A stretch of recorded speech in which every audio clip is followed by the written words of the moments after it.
नमस्कार मित्रांनो, मी तुमचा शेतकरी मित्र कलाकार नितीन.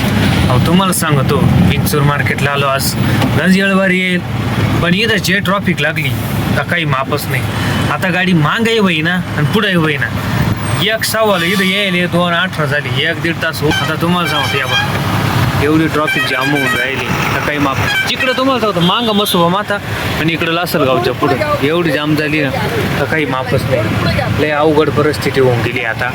त्याच्यात हा म्हणतो घे पुढं, तो ड्रायव्हर म्हणतो घे पुढं. कोण मागत घुस, कोण पुढंच घुस. लोक इकडूनचा पट्टा लवकर चालू जर केला असता ना या बाजूचा तर फटाफट गाड्या निघून गेल्या असत्या. तेव्हा येणारे कशी तरी येऊ राहिले. मला काय म्हणायचं आहे, पटकन रस्त्याचं काम करून घ्यायला पाहिजे. विंचुरी ते एक तर मार्केट आहे, असे कुठे कामं राहत असते का? अहो तुम्हाला सांगतो, लोक काही बसवाले, शाळेतले पोरं झाले, काही मार्केटवाले अजूनसुद्धा तुम्हाला सांगतो घरी जाणं नाही का. आता तिकडं निलाव संपून गेले, माई गाडी पोहोचते काय मीठ मार्केटमध्ये. एवढी अवघड परिस्थिती होऊन राहिली.